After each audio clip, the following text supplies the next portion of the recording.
तो आज की इस वीडियो में हम पढ़ने जा रहे हैं ड्रिफ्ट वेलोसिटी कि भाई ड्रिफ्ट वेलोसिटी क्या होता है, उसका इंट्रोडक्शन और ड्रिफ्ट वेलोसिटी का एक्सप्रेशन क्या है। बोर्ड के पॉइंट ऑफ व्यू से ये बहुत ही इम्पोर्टेंट लेक्चर है, आपका बहुत इम्पोर्टेंट टॉपिक है। 3 मार्क्स में इससे क्वेश्चन आता है, तो इस बात को आप ध्यान रखेंगे, स्पेशली 12th बोर्ड के पॉइंट ऑफ व्यू से। ठीक है, चलिए शुरू करते हैं। पिछली वीडियो में हमने पढ़ा था करंट इलेक्ट्रिसिटी का इंट्रोडक्शन कि भाई करंट क्या होता है या वो स्केलर क्वांटिटी क्यों है, और करंट को चलाने के जो चार्ज कैरियर है वो कौन कौन से होते हैं, मेटल में या आपका लिक्विड में या फिर आपके सॉलिड्स में, या फिर एक आपका जो आपका ट्यूब्स होती है आपकी वैक्यूम ट्यूब्स, उसमें क्या होता है। ठीक है, अभी हम शुरू करते हैं ड्रिफ्ट वेलोसिटी। सो पहली बात तो ये कि आपको पता होना चाहिए कि कोई भी आपका जो कंडक्टर है, एक कंडक्टर के अंदर जो फ्री इलेक्ट्रॉन्स होते हैं, क्या फ्री इलेक्ट्रॉन भी 2 तरह के होते हैं, अभी बताता हूँ कौन कौन से। फ्री इलेक्ट्रॉन कितने होते हैं, 10 की पावर 24 से लेके 10 की पावर 28 इलेक्ट्रॉन्स होते हैं पर क्यूबिक मीटर में। एक क्यूबिक मीटर के अंदर जो इनकी संख्या होती है वो होती है 10 की पावर 24 से 10 की पावर 28 फ्री इलेक्ट्रॉन्स की। जनरली इलेक्ट्रॉन्स को होते हैं, एक होते हैं बाउंड इलेक्ट्रॉन्स। बाउंड इलेक्ट्रॉन वो होते हैं आपके जो केवल क्या है, जो केवल बाउंड है और किसी भी न्यूक्लियस के अराउंड चक्कर मार रहे हैं। एक होते हैं शेयरिंग इलेक्ट्रॉन। शेयरिंग इलेक्ट्रॉन होते हैं कि जो आपके शेयर करने के काम आते हैं, जो आपके बॉन्ड बनाने के काम आते हैं। सो मोटे मोटे तौर पे क्या देखा जाए तो इलेक्ट्रॉन्स 3 तरह के हैं, एक फ्री इलेक्ट्रॉन्स, बाउंड और शेयरिंग। देखो बाउंड इलेक्ट्रॉन और शेयरिंग इलेक्ट्रॉन्स तो हर किसी उसमें होते हैं। शेयरिंग वहाँ मिलेंगे आपको जहाँ आपके क्या है, बैंड कहीं कुछ ना कुछ बॉन्ड बनेगा आपका ना। बॉन्ड इलेक्ट्रॉन वो होंगे जो आपके चिपक के रहते हैं, जो आपके न्यूक्लियस के अराउंड मूव करते हैं। केवल इनका काम क्या है, इनके पास इतनी सफिशिएंट एनर्जी नहीं होती कि वो दूसरे के पास जाके बॉन्ड बना सके। इनका काम केवल और केवल क्या है कि भाई इसका चक्कर मारना, केवल बस ये केवल एक सफिशिएंट एनर्जी से चक्कर मारते रहते हैं। ठीक है, फ्री इलेक्ट्रॉन कब बनते हैं, फ्री इलेक्ट्रॉन कोई भी तब होता है यदि मैं इसी को कुछ एनर्जी सप्लाई कर दूँ। एनर्जी बोले तो थर्मल एनर्जी। थर्मल एनर्जी कब कैसे सप्लाई होगी, यदि मैं इसका टेम्परेचर इंक्रीज़ कर दूं। यदि मैं टेम्परेचर बढ़ा देता हूं तो टेम्परेचर बढ़ाते ही क्या होगा, उसकी थर्मल एनर्जी बढ़ेगी इलेक्ट्रॉन्स की। और कोई भी एक इलेक्ट्रॉन जो आपके आउटर मोस्ट का इलेक्ट्रॉन है, यदि उसको ज़्यादा एनर्जी मिल गई तो क्या वो क्या काम करेगा, वो उसका जो एक अपना पर्टिकुलर रेडियस था घूमने का, वो अपना ऑर्बिट बढ़ा देगा और ऐसे ऐसे करके वो बाहर निकल जाएगा। बाहर निकल गया ऐसे ऐसे। अब क्या होगा, इसने यहाँ से छोड़ दिया तो यहाँ पे क्या आ गया, एक आपका चार्ज आ गया, इलेक्ट्रॉन निकला यहाँ से तो यहाँ प्लस चार्ज आ गया, यहाँ एक वैकेंसी बन गई है जिसको हम बोलते हैं होल्स। वो हम आगे जाके पढ़ेंगे कि भाई होल्स क्या होता है, कैसे क्रिएट होता है।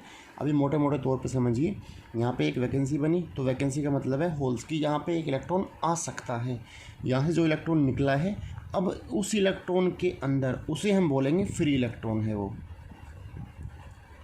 सो जो ये इलेक्ट्रॉन्स का नंबर है वो रूम टेम्परेचर पे, एट रूम टेम्परेचर,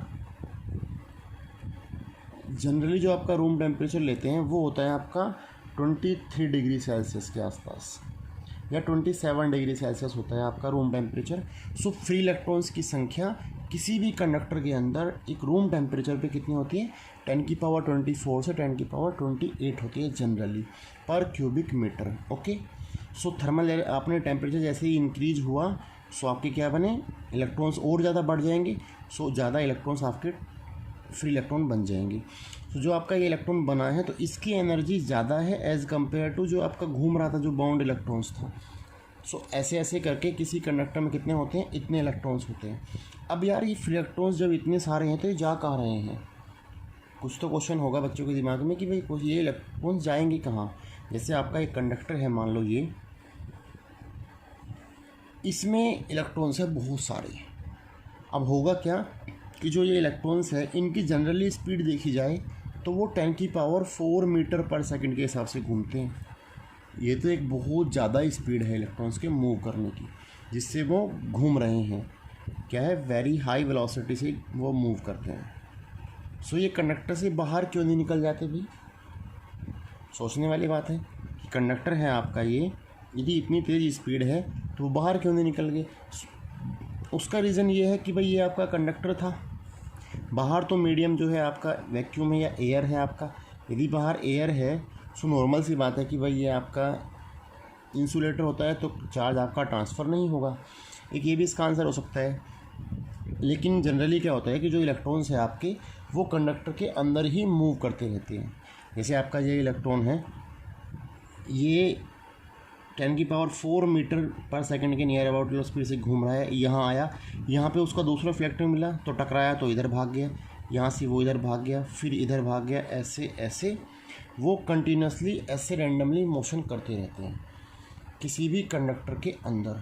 लेकिन जैसे ही वो यहाँ पहुँचा, यहाँ पहुँचते जैसे इलेक्ट्रॉन बाहर निकलता की कोशिश करता है, तो यहाँ से इलेक्ट्रॉन बाहर निकला, इसका मतलब क्या है, यहाँ पे उसने प्लस चार्ज छोड़ दिया और ये इसका खुद का चार्ज कितना है, नेगेटिव है। तो जितना बिल्कुल जैसे ही जस्ट वो उसकी दीवार कूदता है या कोशिश करता है, निकलता नहीं है, लेकिन बता रहा हूँ कि मान लो निकले तो क्या होगा। यदि ये बाहर निकल गया इलेक्ट्रॉन्स, तो एक इलेक्ट्रॉन और जो ये आपका यहाँ चार्ज छूटा है पॉजिटिव, दोनों कैसे हैं, नेगेटिव पॉजिटिव ना। सो दोनों के बीच में क्या होता है, एक कूलम्बिक फोर्स लगता है अट्रैक्शन वाला। सो ये इसे तुरंत वापस अंदर खींच लेता है कंडक्टर के अंदर ही। सो इसलिए जो है इलेक्ट्रॉन्स बाहर नहीं मूव कर पाते। सो क्या करते हैं, सारे जो फ्री इलेक्ट्रॉन्स है वो कंडक्टर के अंदर ही रैंडमली मोशन करते रहते हैं। अब बात आती है कि भाई कंडक्टर के अंदर जो इलेक्ट्रॉन्स है वो रैंडमली मोशन कर रहे हैं। यदि आपके कंडक्टर में इलेक्ट्रॉन्स चल रहे हैं तो करंट फ्लो होना चाहिए, क्योंकि हमने पढ़ा था अभी कि जो भाई आपका इलेक्ट्रॉन्स चलता है तो करंट बनता है। यदि करंट बन रहा है तो आप कंडक्टर को हाथ लगाइए, इस लोहे की रोड को आप हाथ लगाइए, तो आपको करंट तो लगता नहीं है। तो ये करंट क्यों नहीं लग रहा है भाई, जबकि आपको करंट तो चल रहा है इसमें। सो क्या है कि बेटा इसमें करंट कब लगता है, जब आपका करंट जो आपके इलेक्ट्रॉन्स हैं, जो आपके चार्ज है आपका, वो क्या होना चाहिए, एक सिंगल डायरेक्शन में हो। लेकिन यहाँ पे क्या हो रहा है, यहाँ पे मान लो एक इसके अंदर कितने इलेक्ट्रॉन्स हैं, सपोज दैट 10⁻22 इलेक्ट्रॉन्स है पर क्यूबिक मीटर में ना, या कुछ भी मान लेते हैं। तो क्या हो रहा है कि कुछ इलेक्ट्रॉन्स इधर से आ रहे हैं, कुछ इलेक्ट्रॉन इधर से जा रहे हैं, कुछ इधर से आ रहे हैं, कुछ इधर से जा रहे हैं, कुछ यहाँ से आ रहे हैं, कुछ यहाँ से जा रहे हैं। सो हर इलेक्ट्रॉन्स आपस में क्या कर रहा है, स्पीड को नेगलेक्ट कर दे रहा है। इसको इसने कैंसिल आउट कर दिया, इसको इसने, इसको इसने। सो हो क्या गया, तो जो इनकी इलेक्ट्रॉन्स की नेट स्पीड है क्या बन गई, वो ज़ीरो आ जाती है। यदि उसकी नेट स्पीड ही ज़ीरो है तो इसका मतलब क्या है कि जो इलेक्ट्रॉन्स है वो मूव ही नहीं कर रहे हैं। जो आपका चार्ज पार्टिकल जो फ्री इलेक्ट्रॉन्स है इसके अंदर वो मूव नहीं कर रहे हैं। मूव नहीं कर रहे तो करंट नहीं लगता, क्योंकि ये आपका क्या है, रैंडमली मोशन कर रहे हैं।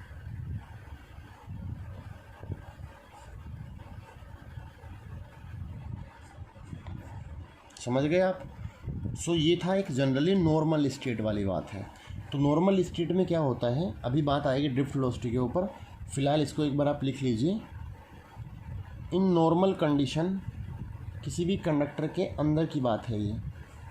नॉर्मल कंडीशन में क्या होगा बेटा, कि जो आपके इलेक्ट्रॉन्स हैं मेटल के अंदर, वो कैसे घूमते हैं, रैंडमली घूमते हैं, are having a thermal motion होता है उनके अंदर।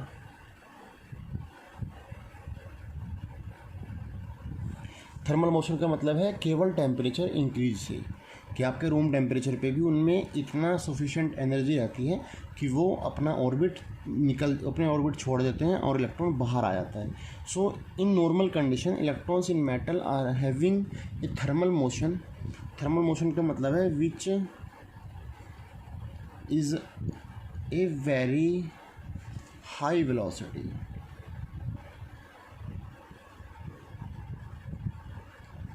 वेलोसिटी, हाई वेलोसिटी का मतलब है कि 10⁴ मीटर पर सेकंड के नियर अबाउट उनकी वेलोसिटी होती है।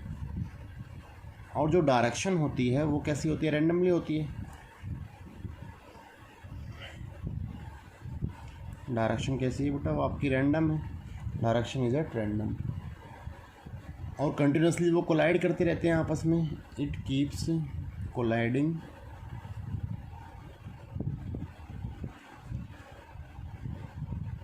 with other and gets reflected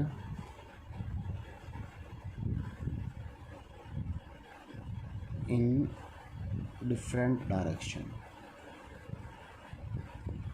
so generally क्या होता है, एक नॉर्मल कंडीशन में मेटल के अंदर ये चीज़ें होती है कि भाई आपके इलेक्ट्रॉन्स है फ्री बहुत सारे, थर्मल मोशन की वजह से क्या हुआ, उनकी ज़्यादा स्पीड है। स्पीड कितनी है, 10⁴ मीटर पर सेकंड है। और 10⁴ मीटर करने से क्या होता है कि आपस में वो रेंडमली घूम रहे हैं, आपस में टकराएंगे, टकराने से क्या होगा, उनकी स्पीड घटेगी या बढ़ेगी और वो अलग अलग डायरेक्शन में चले जाते हैं। एक बात और, जो यहाँ स्पिन में कोलिजन हो रहा है, वो कोलिजन कैसा होता है बेटा, वो होता है इलास्टिक कोलिजन। इस बात को आप ध्यान रखेंगे, कैसा कोलिजन होता है, elastic collision. So elastic collision क्या होता है कि भाई जो स्पीड है आपकी वो ट्रांसफ़र हो जाती है दूसरे वाले में, कि यदि दो इलेक्ट्रॉन्स आपके, एक इलेक्ट्रॉन 10 मीटर पर सेकंड से आ रहा है, ये वाला 20 मीटर पर सेकंड से आ रहा है, जैसे टकराएंगे तो इस वाले की 20 हो जाएगी, इस वाले की 10 हो जाएगी, और डायरेक्शन कहीं भी किधर भी जा सकते हैं। सो ये था आपका एक नॉर्मल कंडीशन। लेकिन अब क्या होता है, यदि हम इसी कंडक्टर को, जो आपका रूम टेम्परेचर पे करंट नहीं मार रहा था, जिसके अंदर क्या था, जो आपकी नेट वेलोसिटी थी वो क्या थी, 0 थी, उसे हम एक इलेक्ट्रिक फील्ड में डाल दें। इलेक्ट्रिक फील्ड का मतलब है कि उसमें हम बैटरी लगा दें। सो यदि हम इस कंडक्टर के अंदर बैटरी लगा देंगे तो क्या होगा, तो जब हम बैटरी अटैच करते हैं तो होता क्या है बेटा, तो यहाँ से हमारा टॉपिक है आपका ड्रिफ्ट वेलोसिटी वाला, कि जैसे आपका मान लो ये कंडक्टर बना रखा मैंने, ये कंडक्टर है, इसके अंदर बहुत सारे इलेक्ट्रॉन्स हैं जो रेंडमली मोशन कर रहे हैं। कि एक इलेक्ट्रॉन्स था जो यहाँ से यहाँ जा रहा था, कहाँ से यहाँ जा रहा है, एक यहाँ से वहाँ ट्रांसफ़र हो रहा है, एक इलेक्ट्रॉन यहाँ से यहाँ जा रहा है, या एक इलेक्ट्रॉन इधर से इस तरफ ट्रांसफ़र हो रहा है। ठीक है, हमने मान लिया कि 3-4 इलेक्ट्रॉन्स हैं। जैसे ही आप बैटरी लगाते हैं, सो बैटरी लगाते क्या होगा, ये आपकी बैटरी है, तो ये वाला एंड आपका पॉजिटिव बन गया और ये आपका नेगेटिव है, तो आपके यहाँ पॉजिटिव, यहाँ नेगेटिव, जिसकी वजह से क्या हुआ, यहाँ पे एक इलेक्ट्रिक फील्ड क्रिएट हुआ, किस डायरेक्शन में, पॉजिटिव टू नेगेटिव की तरफ। सो इलेक्ट्रिक फील्ड क्रिएट होती है, आपको आपने फर्स्ट चैप्टर में पढ़ा था कि जो आपका इलेक्ट्रिक फील्ड होता है वो क्या होता है, आपका इलेक्ट्रिक फील्ड होता है बेटा फोर्स अपॉन चार्ज। यदि कोई चार्ज पार्टिकल इलेक्ट्रिक फील्ड में आ जाए तो उसके ऊपर एक फोर्स लगेगा, जिसकी वैल्यू क्या होगी, F=Q/E होगी। अब यहाँ पे क्या है, आपके सारे इलेक्ट्रॉन्स हैं, इलेक्ट्रॉन्स पे चार्ज क्या होता है, -E होता है। सो हर इलेक्ट्रॉन पे एक फोर्स लगा, जिसकी डायरेक्शन क्या होगी, इलेक्ट्रिक फील्ड के अपोजिट होगी। नेगेटिव मतलब अपोजिट ना, किसके, अपोजिट टू इलेक्ट्रिक फील्ड। किसकी डायरेक्शन है, ये फोर्स की डायरेक्शन है जो हर इलेक्ट्रॉन पे अप्लाई हो रही है। कब, जब आपने बैटरी अटैच कर दी है। यदि बैटरी नहीं थी तो वो रैंडमली जैसे मर्जी था ऐसे इधर उधर घूम रहे थे कोलिजन के बाद ना। ठीक है, लेकिन अब क्या हुआ, जैसे आपने बैटरी लगा दी तो हर इलेक्ट्रॉन पे एक फोर्स लगा, जिसकी वैल्यू है -E। अब यदि इस पर इतना फोर्स लग रहा है तो क्या होगा, और इसकी डायरेक्शन कहाँ है, इलेक्ट्रिक फील्ड के अपोजिट। इलेक्ट्रिक फील्ड तो आपका इस तरफ है, इधर इलेक्ट्रिक फील्ड की डायरेक्शन है। सो फोर्स किधर लगा, फोर्स लगा उस तरफ। तो जो इलेक्ट्रॉन यहाँ से यहाँ आ रहा था उस पर इधर से फोर्स लगा एक। सो ये क्या हो गया, आते आते आते आते ये इधर ट्रांसफ़र होना शुरू हो गया। जो यहाँ से वहाँ जा रहा था वो भी उधर ही जा रहा था, बस थोड़ा सा और घूम गया। जो यहाँ से यहाँ जा रहा था इस तरफ, उसकी डायरेक्शन इधर चेंज हो गई। जो यहाँ से यहाँ भाग रहा था उस पर फिर इधर से फोर्स लगा तो इसकी डायरेक्शन घूम के इधर हो गई। सो आप क्या देखेंगे, कुछ टाइम के बाद, मिली, माइक्रो या नैनो, बहुत कम टाइम में एकदम से क्या होता है कि जो इलेक्ट्रॉन सारे रैंडमली मोशन कर रहे थे, क्या हो गया, उनकी डायरेक्शन एक ही डायरेक्शन हो गई और सारे इलेक्ट्रॉन्स कैसे करने लगे मोशन, सारे के सारे जो बेटा इलेक्ट्रॉन्स है वो मोशन करने लगे आपके कैसे, इस तरह से एक ही डायरेक्शन में उनका मोशन स्टार्ट हो गया। सो जैसे ही एक डायरेक्शन में मोशन स्टार्ट हुआ तो करंट बनी, और तो क्या हो गया, करंट बनी तो आप जब इसमें हाथ लगाएंगे तो ये आपका करंट लगते हैं। तो यही रीज़न है कि जब आप बैटरी से अटैच करते हैं तो वो हल्का सा करंट मारता है आपको, क्योंकि सारे इलेक्ट्रॉन्स की जो डायरेक्शन है वो क्या हो जाती है, एक ही डायरेक्शन हो जाती है। सो आपका जो इलेक्ट्रॉन मोशन कर रहा है वो इधर मोशन कर रहा है, और इलेक्ट्रिक फील्ड की डायरेक्शन बेटा किधर है, इधर है। तो पहले जो रैंडमली मोशन कर रहे थे उनकी स्पीड कितनी थी, 0 थी नेट स्पीड। लेकिन अब जब वो अपने पाथ से ड्रिफ्ट हो गए हैं, ड्रिफ्ट मतलब कि अपने पास से हल्का सा खिसक गए हैं, जाना उसको इधर था इलेक्ट्रॉन को, लेकिन वो चला इधर गया, जा इधर रहा था लेकिन इधर चला गया, जा यहाँ पे रहा था लेकिन वो जैसे ही आपने फील्ड लगाया सो वो इधर चला गया। सो जिस स्पीड से वो अपने पाथ से ड्रिफ्ट हुए हैं आफ्टर अप्लाइंग बैटरी या after putting conductor in electric field, that is called drift velocity. So ये आपका बोर्ड में 3 मार्क्स में आता है कि भाई ड्रिफ्ट वेलोसिटी क्या होती है, ड्रिफ्ट वेलोसिटी का एक्सप्रेशन क्या है, या ड्रिफ्ट वेलोसिटी किस किस फैक्टर पे डिपेंड करती है। तो बेटा इसको आप अच्छे से डिटेल में समझना। अब देखिए आप समझ तो चुके होंगे कि ड्रिफ्ट वेलोसिटी क्या है, इसको लिखेंगे कैसे। सो ड्रिफ्ट वेलोसिटी की डेफिनेशन क्या होती है कि जब आप इलेक्ट्रिक फील्ड अप्लाई करते हैं, when electric field is applied across a conductor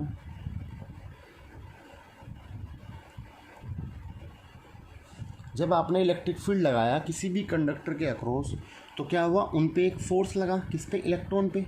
a force start acting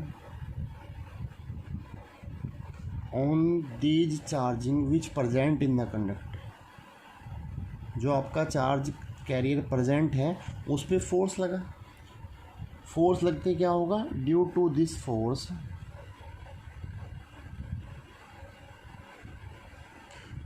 क्या हो गया, सारे जो इलेक्ट्रॉन्स है, all the electrons start drifting. ये टर्म बहुत ज़रूरी है यूज़ करना। क्या हुआ, ड्रिफ्ट होना शुरू हो गए हैं, drifting in opposite to electric field, opposite to electric field. क्योंकि देखो सारे इलेक्ट्रॉन्स इधर जा रहे हैं, इलेक्ट्रिक फील्ड आपका इधर है। तो जैसे ही आपने इलेक्ट्रिक फील्ड लगाया तो क्या हुआ, उन पे एक फोर्स लगा F equal to minus of E, जिसकी वजह से क्या हुआ, सारे इलेक्ट्रॉन्स क्या हो गया, अपोजिट जाने लगे इलेक्ट्रिक फील्ड के। और जो जिस वेलोसिटी से वो चल रहे हैं उसका यदि हम एवरेज ले लें तो उसको बोलते हैं बेटा drift velocity. So this velocity with average value is called drift velocity.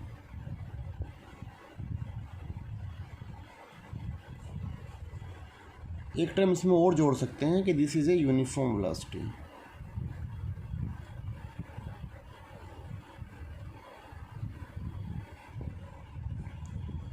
With no acceleration. So ये होता है आपका ड्रिफ्ट वेलोसिटी कि जब आप इलेक्ट्रिक फील्ड अप्लाई कर दे किसी भी कंडक्टर पे या आप बैटरी लगा दे तो जो इलेक्ट्रॉन्स है वो सारे एक डायरेक्शन में हो जाते हैं, जिसकी वजह से वहाँ करंट क्रिएट होती है। और जिस वेलोसिटी से वो ड्रिफ्ट हुए हैं अपने पास से इलेक्ट्रॉन्स, उस वेलोसिटी को बोलेंगे बेटा ड्रिफ्ट वेलोसिटी। ठीक है, अब ये वेलोसिटी कितनी होती है, इसका एक्सप्रेशन क्या है या किस किस फैक्टर पे ये डिपेंड करती है वो देख लेते हैं।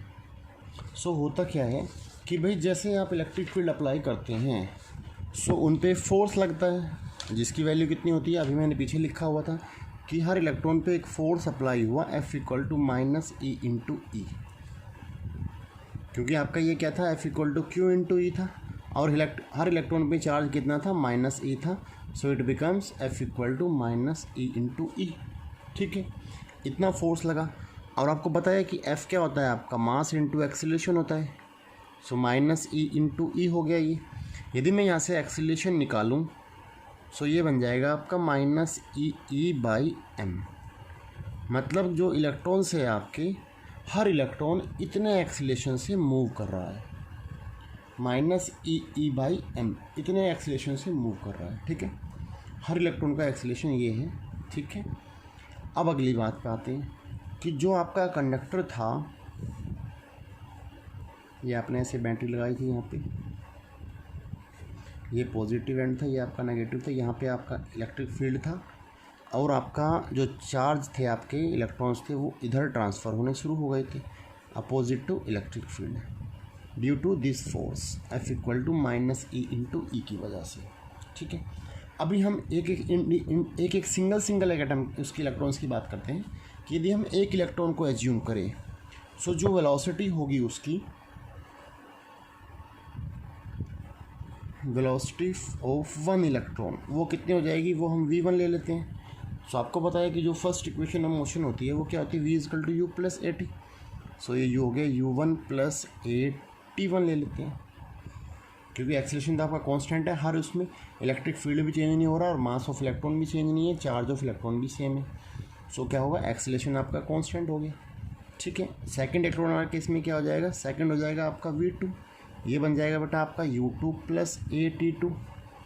सिमिलरली आपके मान लो n नंबर ऑफ इलेक्ट्रॉन्स है, सो it becomes un plus A of tn। अब t क्या था भाई, t1 क्या है, t1 तो टाइम है आपका।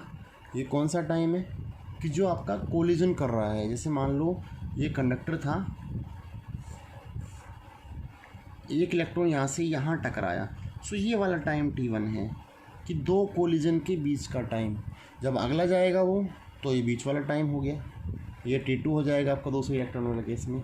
सो t1 क्या है, for first electron, time between two collision. Collision बोले तो successive collision, two successive collision. इसी तरह ये t2 दूसरे इलेक्ट्रॉन के लिए हो गया, t3 3 के लिए, और n मतलब tn nth इलेक्ट्रॉन के लिए। सो ये आपके आ गया, तीन इक्वेशन आ गया आपके पास v is equal to you plus A t वाली।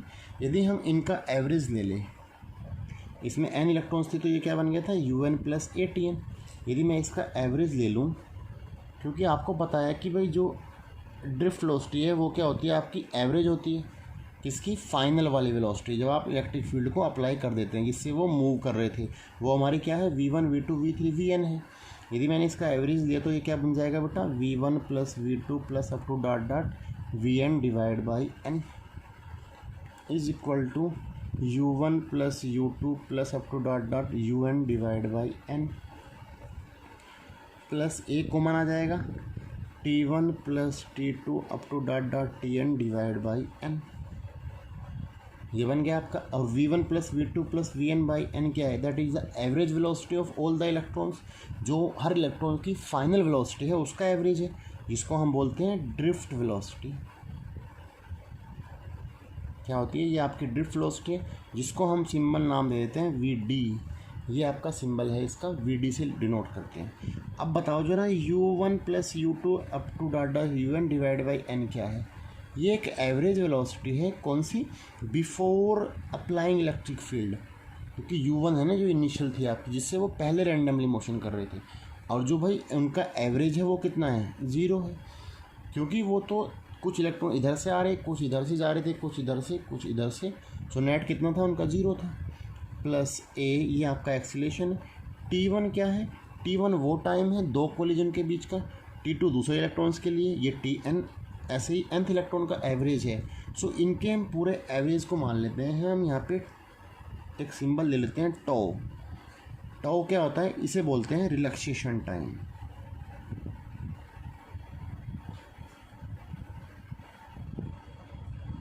क्या बोलते हैं इसको, इसको बोलते हैं रिलैक्सेशन टाइम। इस रिलैक्सेशन टाइम पे भी 1 मार्क का क्वेश्चन आया था 2018 और 19 में। अभी डिस्कस करूँगा इसमें भी कि भाई ये कैसे बढ़ता है या कैसे ये कम होता है, कैसे डिपेंड करता है इलेक्ट्रॉन्स का मोशन रिलैक्सेशन टाइम के ऊपर। ठीक है, सो अभी चलते हैं। रिलैक्सेशन टाइम क्या होता है कि भाई जब आपका इलेक्ट्रॉन रिलैक्स है, रिलैक्स बोले तो कि भाई कोलिजन यहाँ पे हुआ पहला उसका, यहाँ से उसको अगला इलेक्ट्रॉन यहाँ मिला। सो क्या हुआ, इस बीच में जो टाइम है आपका वो उसके इलेक्ट्रॉन के लिए हो गया रिलैक्सेशन टाइम। जैसे पहले इलेक्ट्रॉन के लिए हमने माना था t1, तो t1 क्या है, relaxation time for the first electron. लेकिन ये क्या है आपका, ये एक आपका एवरेज रिलैक्सेशन टाइम है फॉर ऑल द इलेक्ट्रॉन्स, जब आपने इलेक्ट्रिक फील्ड अप्लाई कर दिया तो। ओके, सो यहाँ से आपका जो vd बन गया वो आ गया ए टो। सो vd का जो एक्सप्रेशन आया बेटा, ए की वैल्यू पुट कर दो आप, ए की वैल्यू आपके पास ई डिवाइड बाई एम टॉ। सो ये आपका vd आ गया, ड्रिफ्ट वेलोसिटी का एक्सप्रेशन। यहाँ तक 3 मार्क्स में आता है, 1 नंबर का डेफिनेशन और 2 नंबर का ये छोटा सा केवल आपको ड्राइव लिखना है कि भाई वीडी क्या होती है। सो क्या आप एक बात बताओ मेरे को, जो वीडी है वो क्या एक यूनिफॉर्म वेलोसिटी है? जैसे मैंने वहाँ पे लिखवाया था, आपको डेफिनेशन में लिखवाया था कि वो यूनिफॉर्म वेलोसिटी है, उसमें एक्सीलरेशन नहीं होता। क्या इसमें एक्सीलरेशन नहीं है? देखो जो आपका ई है, इलेक्ट्रॉन्स का चार्ज तो सेम है, सेम चेंज नहीं होगा, मास भी सेम है। Electric field for a particular battery के लिए, फॉर ए फिक्स वोल्टेज जो आपने लगा रखी है, बैटरी भी चेंज नहीं होगी। और टो क्या होता है? टो होता है आपका रिलैक्सेशन टाइम। अब देखो ये किस किस फैक्टर पे डिपेंड करता है? ये ओनली एंड ओनली बेटा टेम्परेचर पे डिपेंड करता है। किस पे करता है डिपेंड? टेम्परेचर पे। यदि आपका टेम्परेचर बढ़ रहा है, देखो सोच के देखो, एक इलेक्ट्रॉन यहाँ से यहाँ जा रहा था, ठीक है ना, यहाँ से यहाँ गया, फिर यहाँ से यहाँ गया, पहला कोलिजन दूसरा कोलिजन, यहाँ से यहाँ जाने में उसको 2 सेकंड लग रहे थे। अब क्या हुआ, मैंने टेम्परेचर बढ़ा दिया, टेम्परेचर जैसे ही मैंने इंक्रीज कर दिया, टी बढ़ गया, टी बढ़ते ही क्या हुआ, उसकी जो वेलोसिटी थी वो बढ़ जाएगी। वेलोसिटी बढ़ते ही क्या हुआ, इलेक्ट्रॉन की वेलोसिटी बढ़ते ही वो यहाँ से तेज फास्ट मूव करेगा। जैसे ही फास्ट चलेगा तो क्या होगा, टाइम डिक्रीज हो जाएगा, कोलिजन का टाइम जल्दी कोलाइड कर जाएगा। सो जो आपका रिलैक्सेशन टाइम था वो क्या हो गया, डिक्रीज हो गया आपका। मतलब टेम्परेचर बढ़ने से क्या हुआ, टो घट जाता है। सो ये केवल टेम्परेचर पे कैसे डिपेंड करता है, इन्वर्सली डिपेंड करता है। ये वाला क्वेश्चन 1 मार्क में आया था, तो इस बात को भी आप ध्यान रखना। हम साथ साथ 1 मार्क वाले क्वेश्चन भी डिस्कस करते हुए चलेंगे। ओके बेटा। सो आपके पास एक वीडी का एक्सप्रेशन आ गया, -EE/m टो। यदि मैं टेम्परेचर फिक्स कर दूं और जो आपकी बैटरी है वो भी एक पर्टिकुलर डिवाइस के लिए फ़िक्स कर दूं मैं, सो क्या होगा, वीडी आपका फिक्स है, वीडी आपका चेंज नहीं होगा। सो वीडी कैसा हो गया आपका, यूनिफॉर्म हो गया। ओके। सो रिलैक्सेशन टाइम आप समझ में आ गया होगा आपको क्या होती है। ये एक मटेरियल की प्रॉपर्टी जो केवल किस पे डिपेंड करती है, टेम्परेचर पे डिपेंड करती है। टेम्परेचर यदि बढ़ता है तो बेटा रिलैक्सेशन टाइम क्या होगा, घटेगा।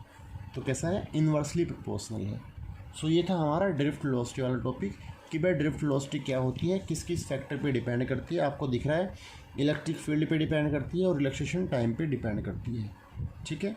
सो जो ड्रिफ्ट वेलोसिटी की वैल्यू होती है, यदि वैल्यू लिखने को आती है,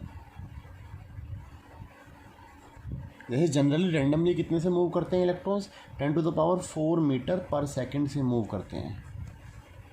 लेकिन जब आप इलेक्ट्रिक फील्ड में अप्लाई कर देते हैं तो जो इलेक्ट्रॉन्स की स्पीड होती है वो होती है बेटा 10⁻³ मीटर, मतलब 1 मिलीमीटर आप कह सकते हैं। सो ये आपकी ड्रिफ्ट वेलोसिटी होती है in case of electrons. Okay. तो ये था हमारा आज का video related to drift velocity, कि उसका एक्सप्रेशन क्या है और उसकी वैल्यूज़ कितनी होती है, किस किस फैक्टर पे वो डिपेंडेंट है। सो वीडियो बेटा आपको अच्छी लगी हो तो वीडियो को लाइक करें, ज़्यादा से ज़्यादा शेयर करें, और चैनल जिसने अब तक सब्सक्राइब ना किया हो चैनल को सब्सक्राइब ज़रूर कर दें, और जो आपको बेल आइकन का बटन दिख रहा है वो ज़रूर दबा लें, जिससे कि आपको नेक्स्ट वीडियो का नोटिफिकेशन तुरंत मिल जाए वीडियो के डालते ही। ओके। अगली वीडियो में हम पढ़ेंगे कि जो आपका रिलेशन होता है करंट और ड्रिफ्ट वेलोसिटी के बीच में वो क्या होता है। Thank you so much.